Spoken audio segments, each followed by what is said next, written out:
We still do 7 NUFC Matters show a week for free. But if you want to help support NUFC Matters, then there are a few ways of doing it. Hit the like button on each live broadcast and video. This helps the channel grow. Hit the subscribe button and select the all notifications bell so you don't miss a single show. If you want to help us financially, then you can join the channel using this button with the membership starting at $1.99 a month.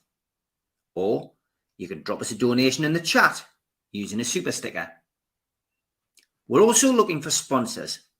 If you'd like your brand advertised on the flyers for the show and featured during the ad break, then email John at nufcmatters.com to arrange today.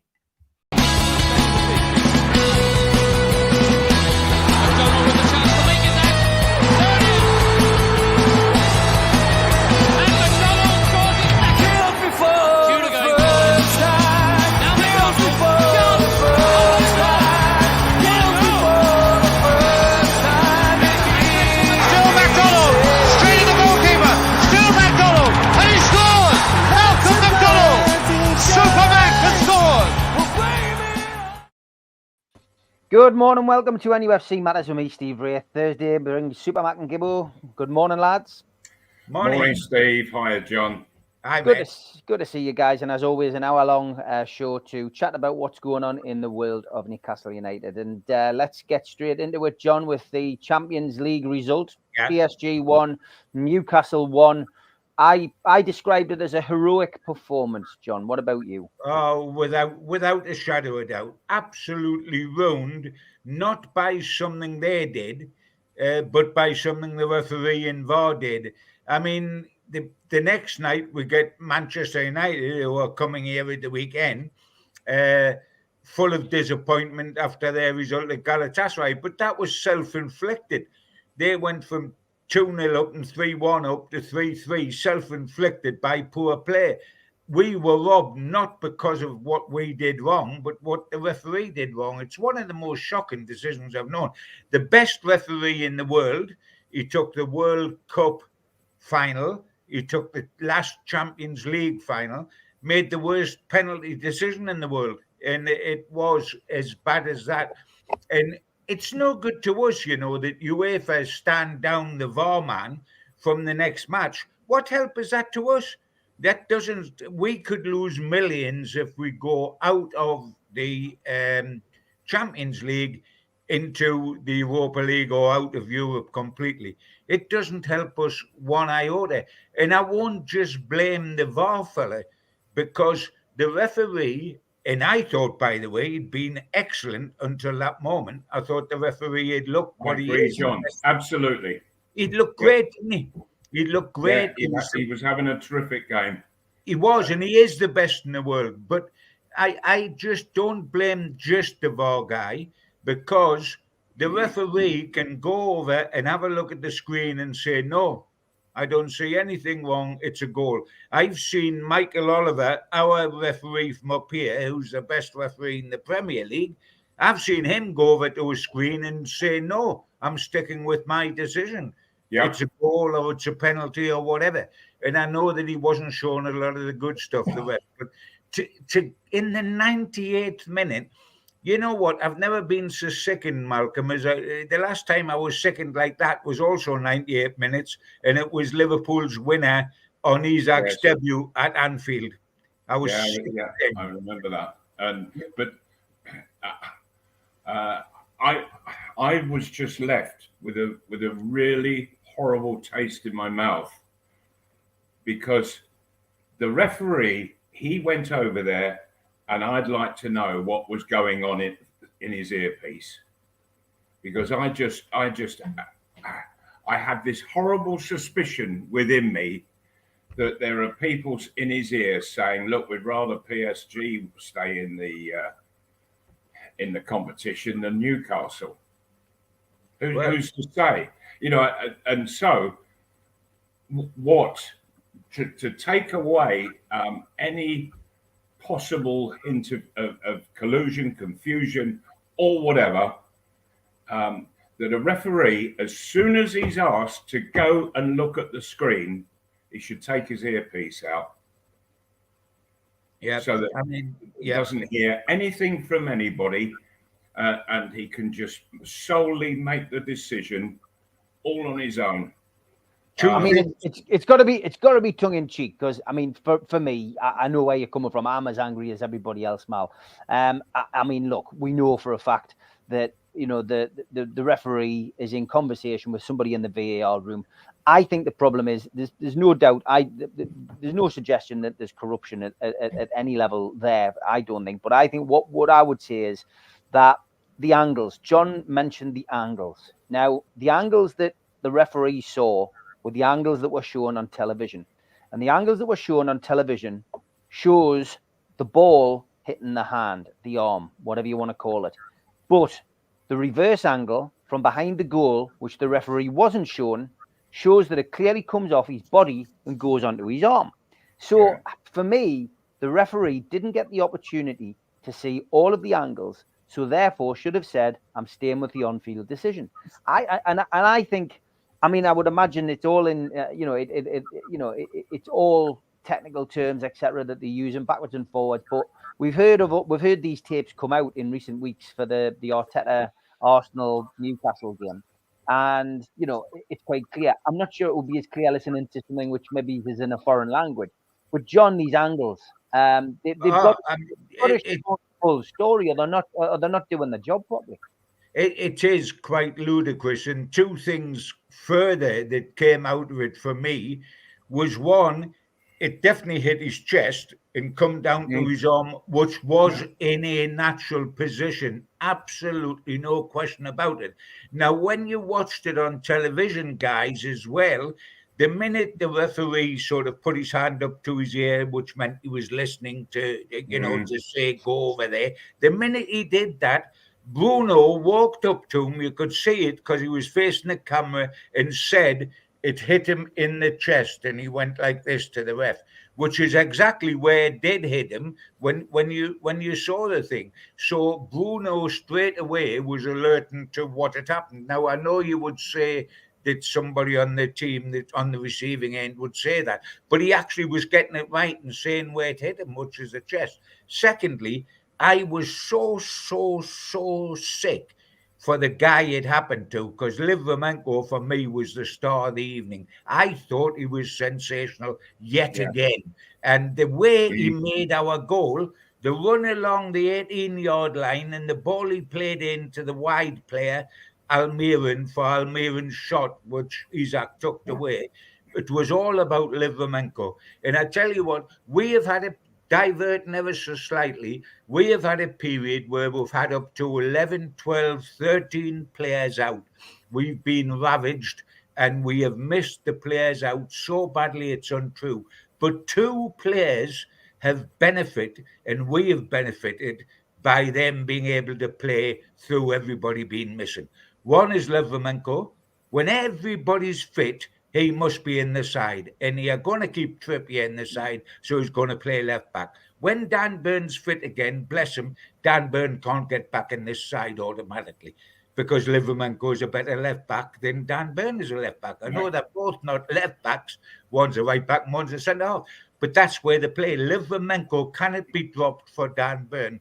That's the first. And the second one, the second kid for me that's come out of all this with huge pluses is Lewis Miley, who played against Chelsea, Premier League first start, Champions League start, 17-year-old kid playing in midfield, and is absolutely terrific. So the two pluses we've got out of all the injuries is Livramento and Miley.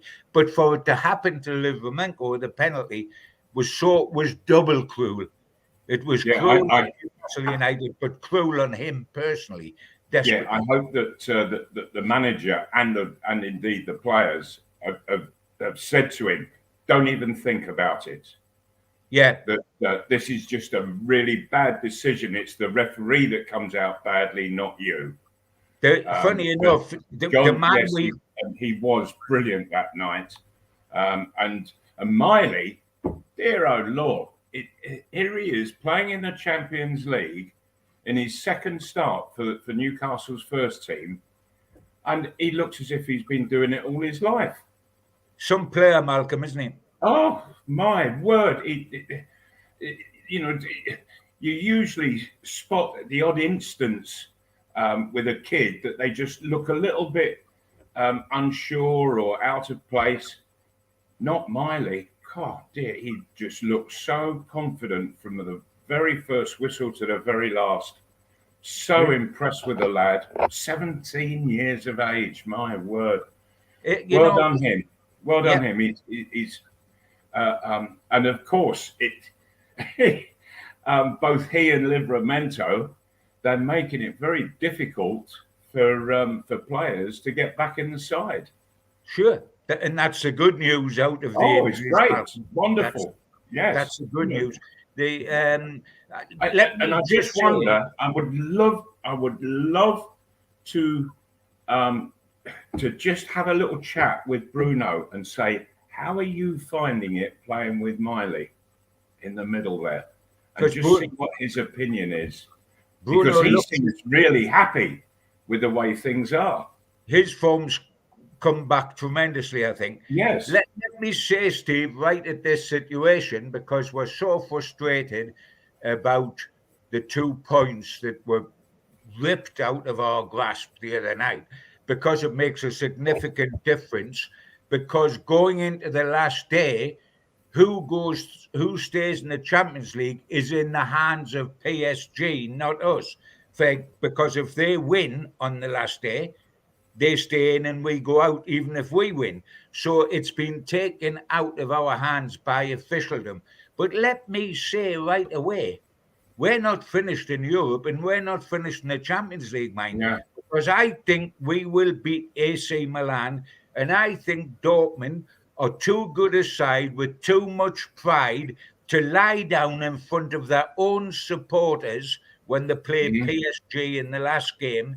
I don't think they'll do that. And if PSG only get a draw in Dortmund and we beat AC Milan, we're through, because we've got the better, would be level on points with PSG, but we've got the better head-to-head with them, because we beat them 4-1 and drew 1-1. So if they draw and we win, we're through. If they lose and we win, we're through. The only way they can go through if we win is if they win in Dortmund. And I am putting all my hope on the fact that Dortmund are a quality side. They're playing in front of 80,000 at home, the yellow wall. They will not want to roll over and put out a reserve side and get done at home. Yeah, absolutely. If that's my one fear. That's my one fear. They qualified, so are they going to chuck a few youngsters in? It would have been my fear. I mean, of course it's a fear, Malcolm, but it would have been my real fear had they been playing away at PSG. Yes. But I think if they're playing at home in front of 80,000, after they lost the first couple of games when we were top of the league, they were bottom of the league. Yeah, yeah. And I don't think, and I might be clutching at straws, but I don't think at Dortmund in front of 80,000 fans, and by the way, may I say, PSG are nothing to be frightened of, mind. We've played them twice and they look a poor side. We only think they're a good side because of all the big names they've got, not because of the way they perform. I tell you what, Miley was twice the player on the night that Mbappe was. And yes, he was. And Dembele. And you stick Dembele along with L'Equipe, the French newspaper, gave Miley a 4. Well, because they're that busy looking at their own, they've got no idea what's happening on our side. They're lucky they know he's called Miley. They give Livramento a 5. I mean, what they should go with the referee, the Specsavers, for their Christmas gift. Well, it's quite funny because Specsavers on Twitter actually put a tweet out saying, "Sorry, Newcastle, not even we can help this referee," or something along those lines. Good answer. Good answer. Which is quite funny. Question from Roger. He says, "Do you think Miley is more of a number 6 or a number 8?" Sorry, what's this about? A defensive midfielder or an attacking midfielder? Miley. Yes, he's a midfielder. You know, Bruno will do the defensive bit, but Miley, he's a midfielder going forward. Yeah. Yes, John. Yeah, I think he's got the vision to be somebody that goes forward. But I also I think he's better, certainly at 17, take him off the leash and let him go forward. He's not an automatic killer of games. He's not an automatic negative type player. He's not an automatic, I'll kill you and give you the ball to somebody that can't play. He wants to play himself. And Yes. Bruno's got so much about him. Bruno can attack and defend.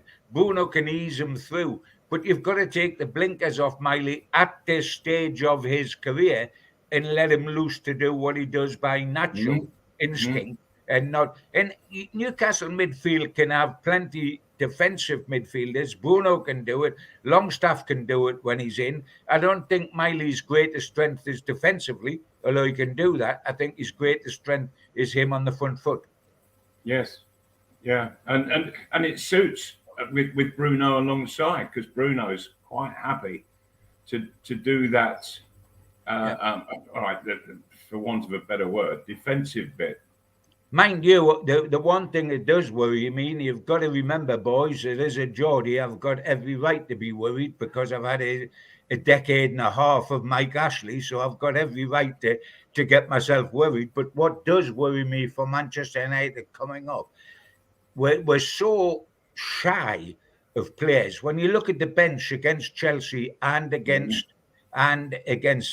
Paris Saint-Germain, I mean, 3 kids on, couple of goalkeepers. We can't even get 9 on the bench. We only had defenders on the bench, Hall and Dummett, because we couldn't have Kraft, we couldn't have Ritchie. We're right down to numbers. And our starting 11 is good enough. And our starting 11 is good enough with all the restrictions there are to beat Manchester United. But can they go again? Can they go again for the 3rd time in a week against big name opposition, Chelsea, Paris Saint-Germain, Manchester United? Our bench was so weak in Paris that we did not put one sub on. We didn't rest anybody's legs at any stage of the centre half. Of the second half. And I tell you what, when is the last time, guys, you've seen Eddie Howe never put a single sub on in 100 minutes? And that's how long the match lasted. In 100 minutes, when they all were knackered, at the end, they were all exhausted, and rightly so, weren't they? They were trailing their legs about. They had such big hearts. It was magnificent to watch, but they were dead on their feet. Not one sub went on. Because he didn't want to change what was going well, and he looked at his bench, and outside of Dummett Hall, and Hall's an 18-year-old on loan, remember? Outside of Dummett and Hall, what had he to bring on off the bench on that night? Now, when they didn't get a rest at all, can the whole 11 start against Manchester United? They started against Chelsea, they started against Paris Saint-Germain. Can they start against Manchester United? And quite frankly, there's nobody to really change it, apart from if Sean Longstaff becomes fit. Otherwise, do you risk Dummett? Do you risk Kraft? Do you risk? That's the question there. Are there anybody? Is there anybody on the horizon coming back, John? Only Longstaff. The next back after that, during December, will probably be Harvey Barnes, but not for this one. Unless they pushed him like Bellio because we're so short and put him on the bench and give him 10 minutes. No, the only one that can come back at the weekend is possibly Sean Longstaff. So really, they've almost got to go with the same 11, haven't you? Do you want... I mean, Kraft and Dummett both played great as twin centre-halves at Manchester United in the League Cup. But I don't know that you'd want to put them as twin centre-halves at St. James's Park in a Premier League game. Do it voluntarily, I mean. I don't know that you would. And maybe, that Lascelles and Shaw aren't the ones that would need resting anyway, because centre-halves play in a tight little area. They don't. But Almiron, who I thought was sensational in the first half, In the second half, he was looking round to find out where his legs were so he could screw them back on and run up and down the pitch. He was that shattered. You know, can Almiron go again? Can Gordon go again? Our wide men go up, down, back, forward, up, down. I mean, they're relentless. They're the Julius Bunny, aren't they? The two of them. Can they go again? But also, John, as they're up and down, so are the fullbacks. Oh, sure. But Trippier seems so fit, it's untrue. Doesn't he just? For his age, it's amazing, Malcolm. He looks so fit, it's untrue. And Livramento is just a Rolls Royce, a kid that's just got into the side and saying, "You're not going to get me out, matey. Don't you worry about me." I think the two that's done a lot of work and it can show late in the game is Gordon and Almiron, because they also draw a lot of fouls, guys. Oh, they got kicked. The two of them got kicked from pillar. I thought the treatment that Gordon got from Chelsea was absolutely disgraceful. Yes. And Almiron, I think there were another couple of Chelsea players who could have gone for the tackles on Gordon. And I felt Almiron in Paris got some slaughter as well. Yes, he got some did. Slaughter. So we need them two to go again desperately in this game. And then we've got to rest, until Thursday of next week before we play at Everton. So we've got to try to get through this one and try to get these two wide guys going again. But I mean, every time I watch Newcastle play now, I'm watching a miracle, because I never thought they could beat Chelsea 4-1. Because the difference there, it was huge, and with the bench we had, and I never thought we could beat Paris Saint-Germain 1-0. And by the way, that's what we did. We beat them 1-0. It might say 1-1 in the history books, but we actually beat them 1-0. The two performances in those two matches defy logic. I've been in the game for an eternity. Malcolm, you played for an eternity. I mean, I watched you when you were a young lad coming to us, and all the Newcastle teams before that. I have never seen so much defiance as there is in this current Newcastle squad. They overpunch their weight time and time and time again. And when you think of all the injuries that Newcastle have, the side that went out, it just looked so cool, so calm, so collected, and absolutely brilliant. All of them. It was such a joy to watch, taking on Chelsea in the way that they did, taking on Paris Saint-Germain. It was quite incredible. And as you say, John, that they weren't going to get a rest, any of them, because there was next to nothing on the bench. And that worries me for Saturday, Malcolm, because I don't think they can get a rest again. Well, yeah, that's right. But also that we've got away these last two games without any injuries during the game. Davy Brewis, good morning. He says, see you lads at the coach tonight. Yeah, there's probably about a handful of tickets left for the lads up at the Coach and Horses in Anfield playing. If you want to get in there, £10 on the door, 7 o'clock for a 7:30 start. Supermac and Gibbo will be up there. I know you're looking forward to that. And while we're on about it as well, if you want to watch the Everton game next week with Gibbo and another Newcastle legend, Frank Clark, and get yourself onto NUFC Matters website, nufcmatters.com, or pop onto Voucher and you'll be able to buy some tickets to watch the game with Frank Clark and Gibbo. Well worth popping along to that one as well. Plenty of questions coming in as always.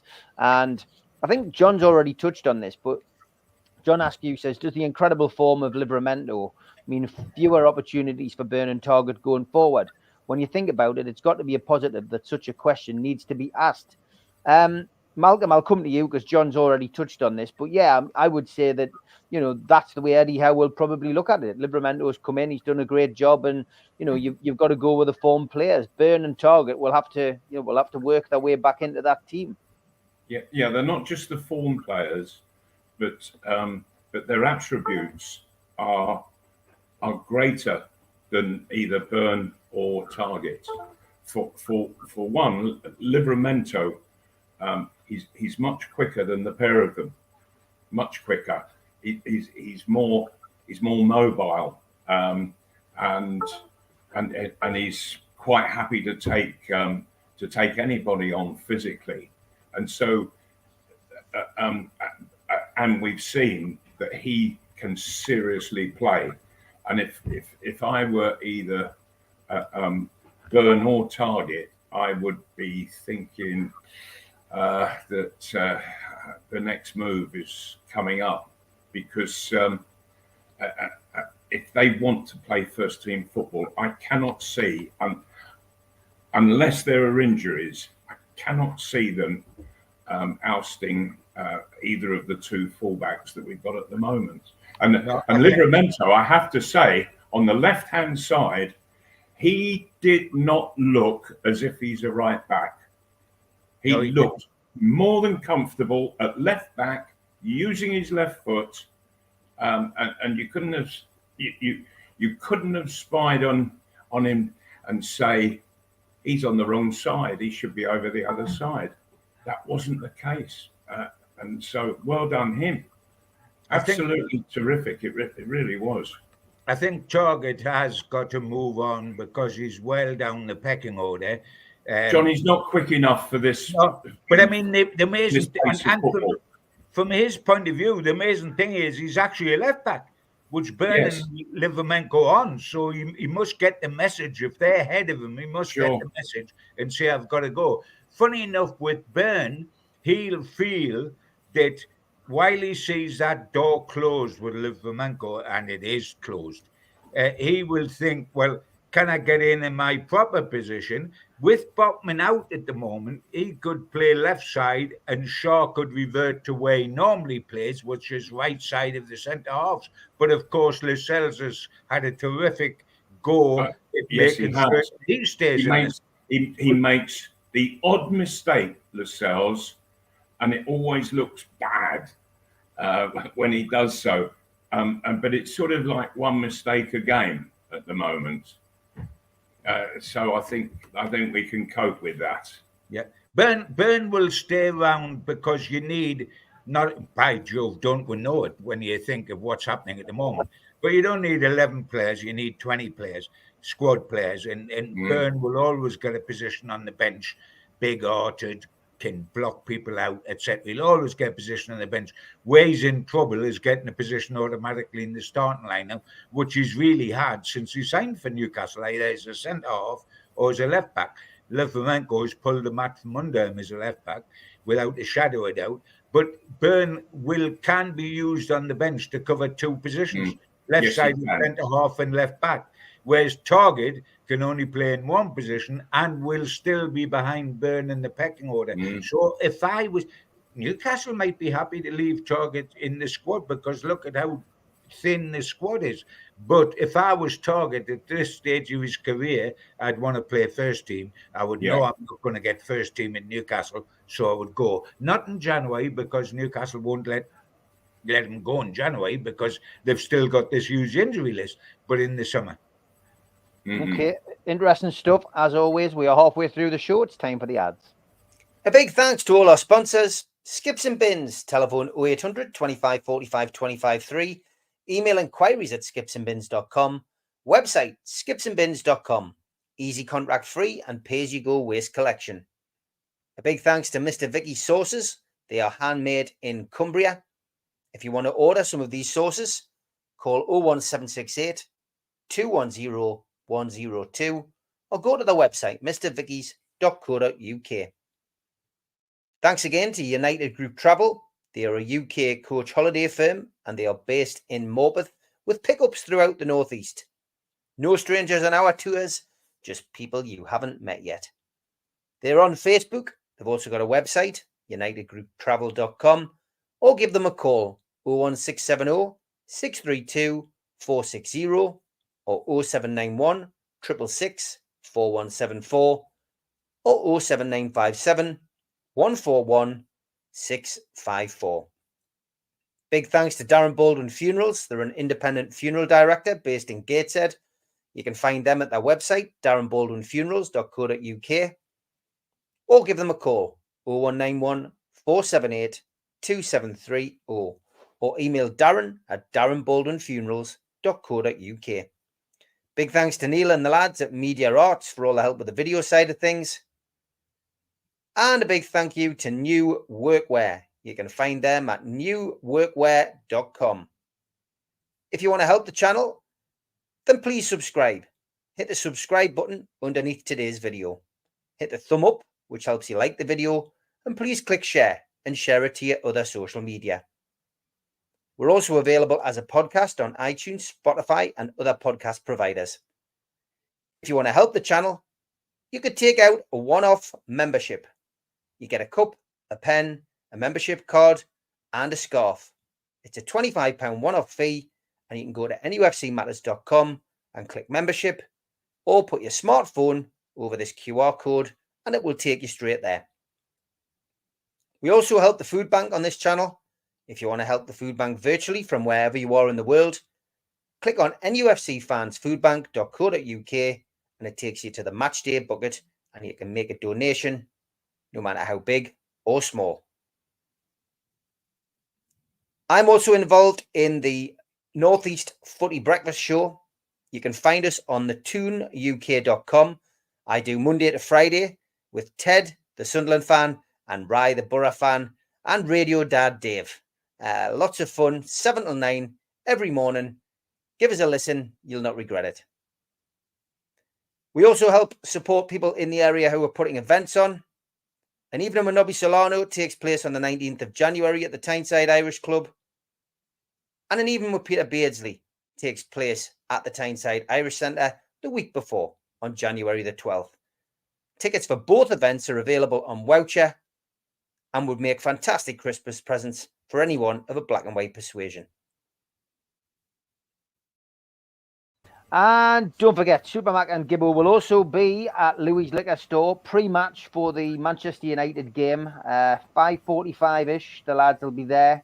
8 o'clock kick-off, remember, on Saturday. Free entry, children welcome, and some good food available at Louis' Liquor Store. Nice bit of fried chicken. So catch the lads there this coming Saturday. Okay, a few questions coming in, chaps.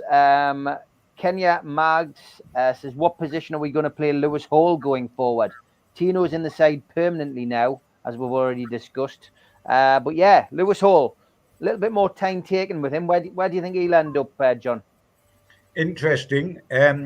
We think of him purely as a left back because he'd been playing there for Chelsea last season and playing very well, and playing twice against us at left back for Chelsea last season. I think he had about 11 first team appearances, which is an awful move to get more, and has had less at Newcastle than he had at Chelsea.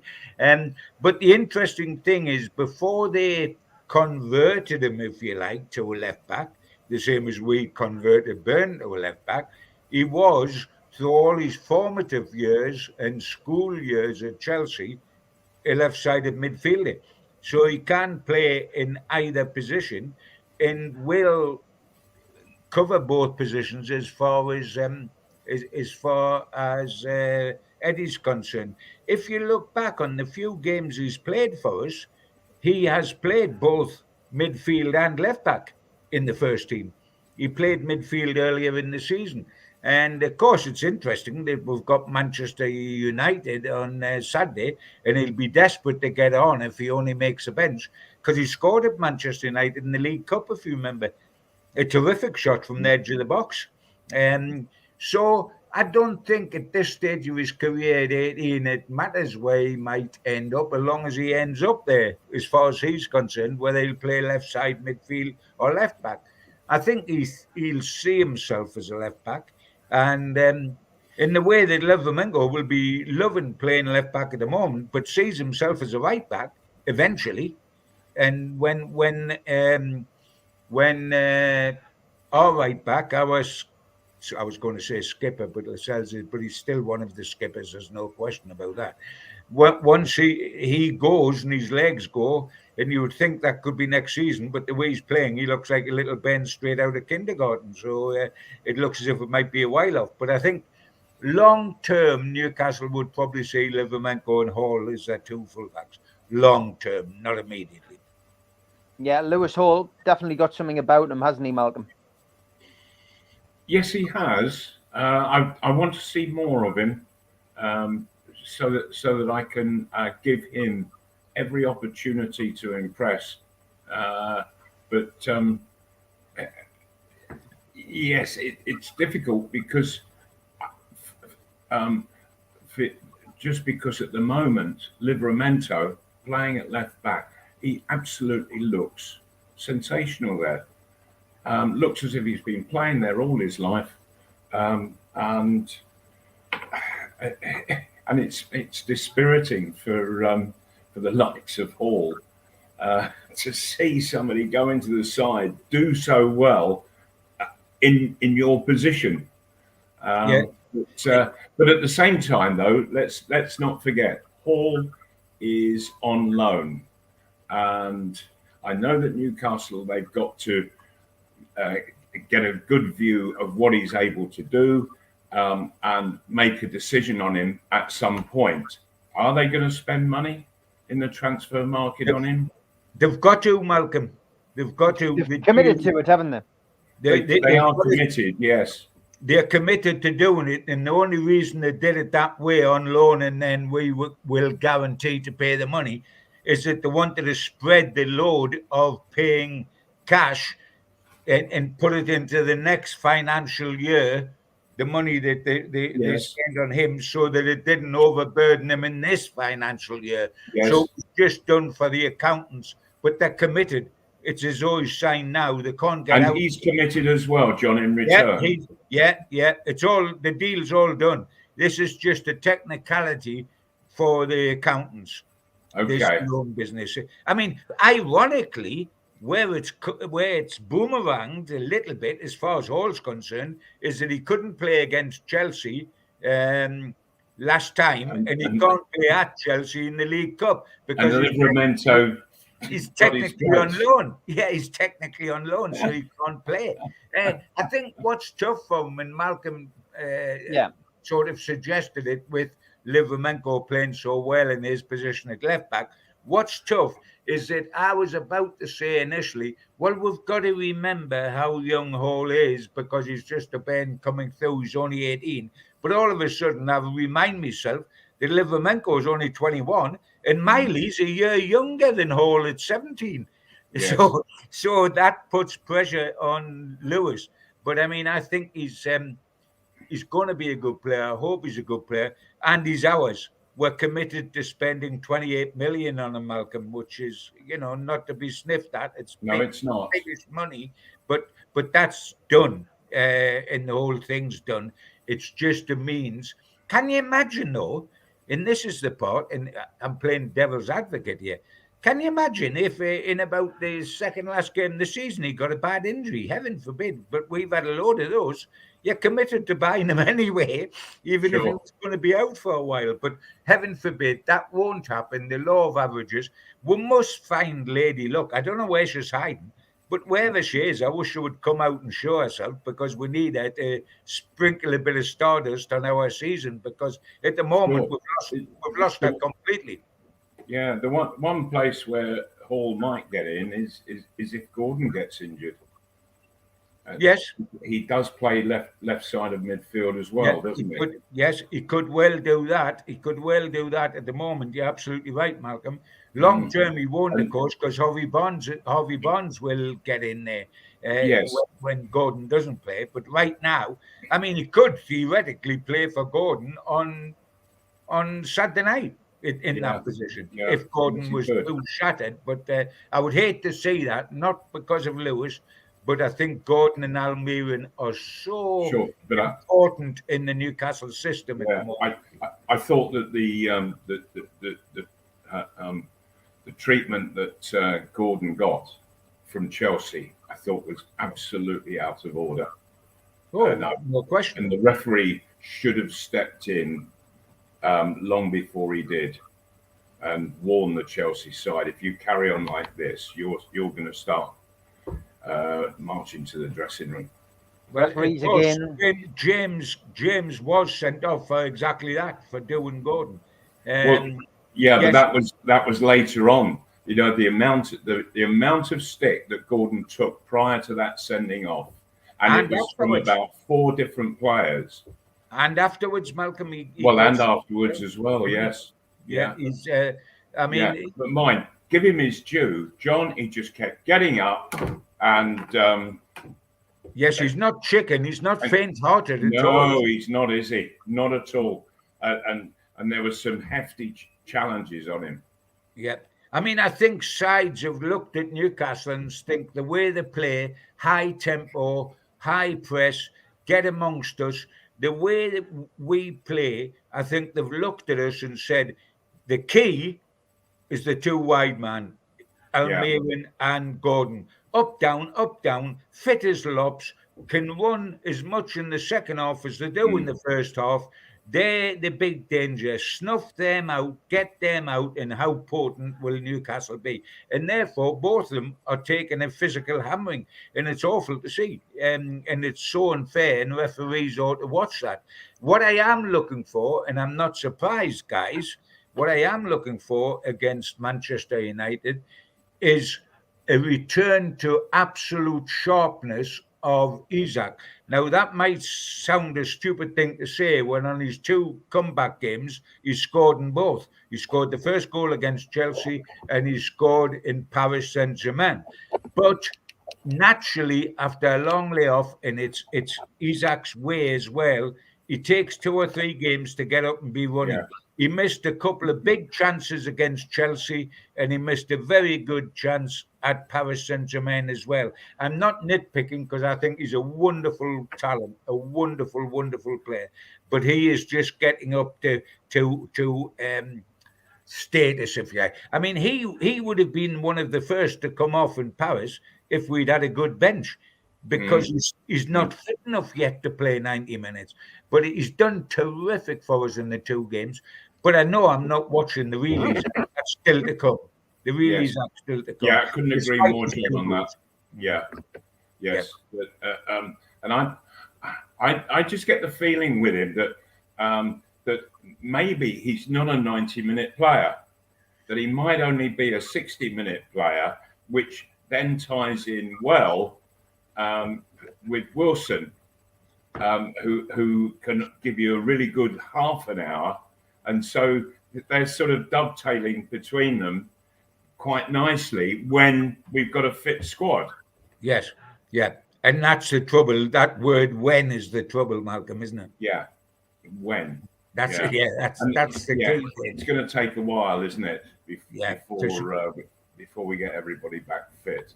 How's Harvey doing? How's Harvey? Bonds.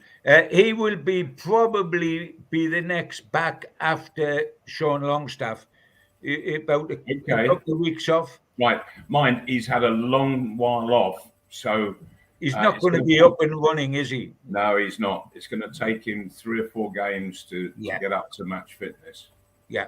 100%. Okay, Newcastle do take on Manchester United on the weekend, Saturday, 8:00 kickoff. You can catch the lads at Louis' Liquor Bar before the match at 5:45. Newcastle, of course, bidding for the 6th successive home win in the Premier League, which would match the sequence between February and April 2022. Before that one, you've got to go back to 2004 for another half a dozen wins at St James's Park off the belt. Injury crisis still ongoing. Just a list of names which I constantly reel out: Elliot Anderson, Harvey Barnes, Sven Botman, Dan Burn, Sean Longstaff, potentially Jacob Murphy, Matt Targett, Joe Willock, a surprise one now, Callum Wilson, and of course the suspended Sandro Tonali. There is a chink of light, though, a good bit of news after the Champions League game, in the sense that Emil Kraft and Matt Ritchie are both available after being ineligible. And just a reminder as well that Kieran Trippier and Jamal Lascelles are both 1 booking away now from an automatic 1-match ban, as if the injuries weren't bad enough. So's Longstaff, by the way. Longstaff is as well, but if he comes back, Longstaff is less likely to feature at the weekend until we hear from Eddie, I guess, on Friday. Marcus Rashford will be available for selection after serving a one-game European ban in midweek. Ahead of their visit to Newcastle this weekend, as we mentioned a little earlier, Eric Ten Hag's side drew 3-3, chucked it away last night in Turkey, 2-0 up in the opening 20 minutes, some great goals. But Onana having a bit of a nightmare for Manchester United. You do wonder whether he will feature at the weekend. Away from home in the Premier League this season, Manchester United have lost their opening 2 games against Spurs and Arsenal, 2-0, 3-1 respectively, but have since won 4 times. And that's 4 games in a row they've won on the road. 1-0 at Burnley. Sheffield United, they won 2-1. They won 1-0 at Fulham, and they won 3-0 at Everton. They've lost twice. They haven't had a draw yet on the road. They haven't conceded a Premier League goal in the last 280 minutes of play, which is also of interest. But yeah, this game gets the taste buds watering because it's Newcastle and it's Manchester United. And this all really stemmed, I guess, from the 90s when Newcastle were chasing the Premier League title. Manchester United were nip and tuck with them over a few seasons, and a bit of animosity built up. Shearer, of course, turned Manchester United down. In the last couple of years, interesting results, really. We won 2-0, of course, last season. Willock and Wilson scored. Season before that, we got a 1-1 draw at St James's, St Maximin with the equaliser.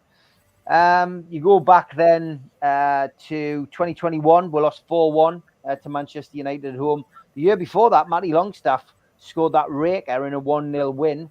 And then a couple of years before that, Richie got a raker in a 1-0 win. So it's been interesting over the last couple of seasons. Newcastle have found their feet against Manchester United after going through a bit of a dismal time against them. So this one's a big game, John. I love these games. It's one of the first fixtures because we don't have a derby these days. Manchester United and Liverpool are the 2 games I look for when the season when the season fixtures come out, mate. Yeah, it is a big game, as you say. Manchester United is always a big game, and especially when they spoiled our day out at Wembley last season.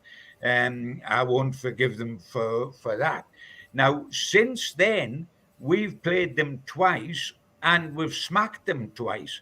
Almost straight after the 2-0 defeat at Wembley, we played them up here in the league and we reversed the score. We beat them 2-0. And then earlier this season, we went down to the so-called Theatre of Dreams and won 3-0 in the League Cup, which is why we're playing Chelsea shortly in the next round. And so I'm looking for a hat-trick of revenge victories over this little lot. And when I look at them and I see a side that can score goals. I mean, this week they've gone to Everton and scored 3 and gone to Istanbul and scored 3. They can score goals, but they can't defend. They let goals in, and they proved that against Galatasaray. They let goals in because they haven't got the best defence. Maguire's shaky. The keeper, shocking last night on 2 of them, and the keeper Ten Hag bought to get rid of De Gea. So it's a controversial decision that's coming up to haunt them there. The only worry I've got when it comes to result is, can we ask the same 11 that started against Chelsea and started in Paris to start again, because there's very little wiggle room, to start again and we still win? Because I think otherwise we beat them. But I tell you what, I'm getting so used to miracles, because we could have been blasted out of the water against Chelsea and won 4-1. We could have been blasted out of the water by Paris Saint-Germain and were magnificent. That despite all our problems and whether we can go to the well again, etc., I'm taking us to win on Saturday night.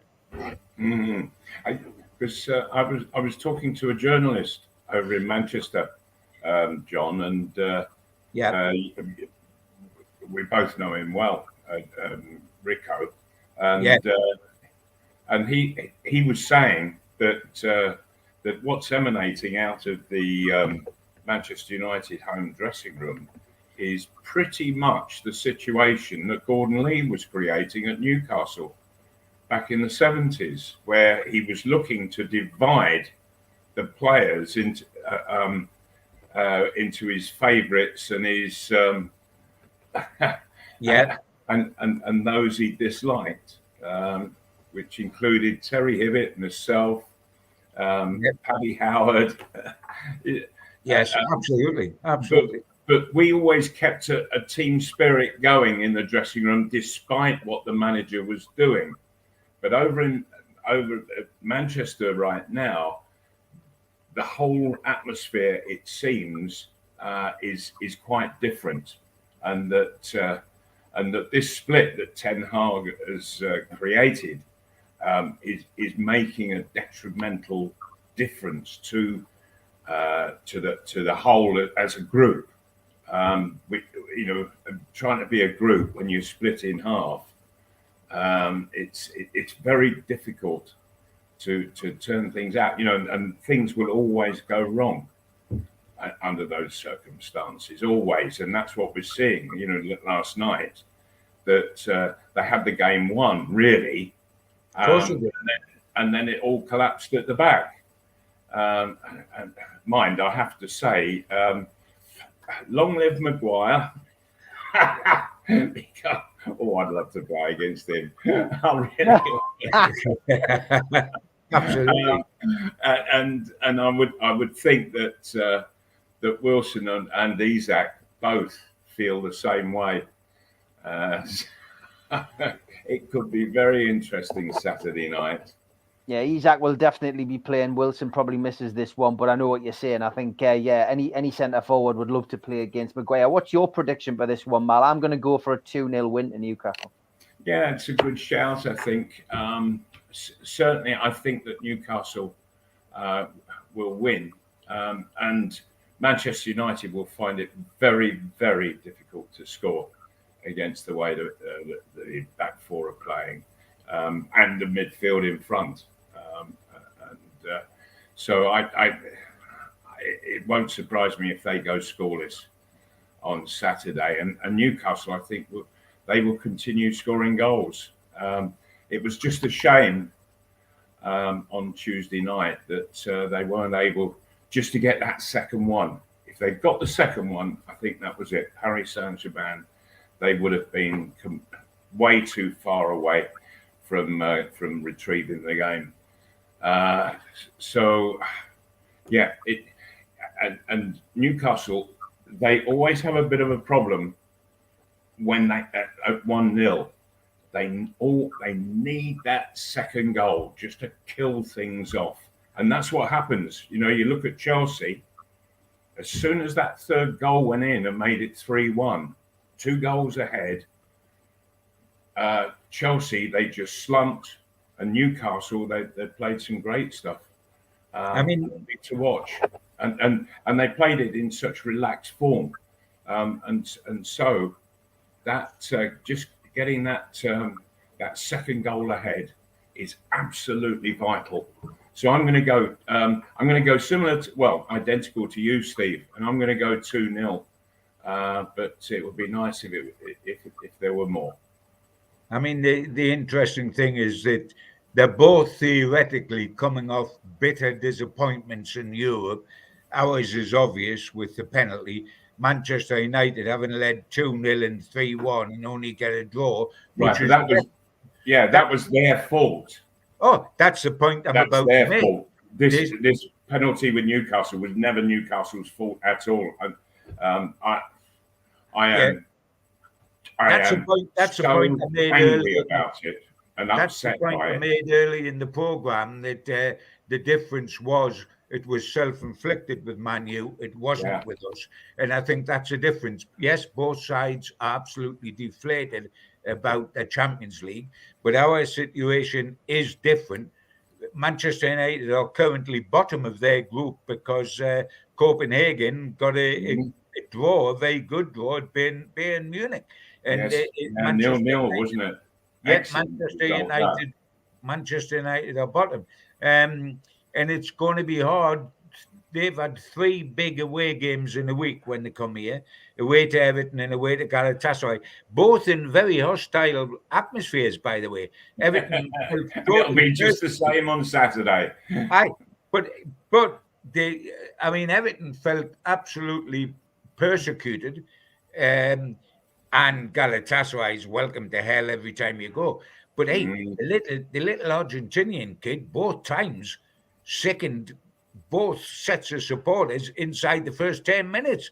His overhead kick at Everton, which set the game, and his great finish last night, which both times we're going to have to keep an eye on him. He is a good player, and he is just a Ben. He's a teenager, but he's a good player. Just on that, they were carrying on about what a goal that was, the overhead kick, and has there ever been a better one? Yes, there has, and it was against Newcastle in the League Cup final. Dennis Stewart. Yes, yeah. Newcastle fan, would you believe? And that I think it was. He did it so. His body was so tight in the way that he did it, but he got the perfect strike on it. And poor old Mick Mahoney had no chance at all of ever getting to it. I'll take Dennis Stewart as the perfect overhead kick. And I hate him for it. I hate him. And I told him after the game, I went down and I said, Dennis, you're not a Geordie anymore, son. You've had your passport taken off you, and I'll never forgive you. And he said, Gibbo, I would have come to Newcastle, but they told us I was too small and sent me away. And I said, they did. I said, well, you shouldn't have gone to Sunderland, should you? I'm not going to forgive you. Lads, have a great night tonight at the Coach and Horses in Anfield playing, and have a good day on Saturday with the game. Let's hope our predictions all come true, and have a great week. Look forward to seeing you 10 o'clock next Thursday morning. Take care, lads. Bye, boys. Yes. Let's have a lovely weekend, eh?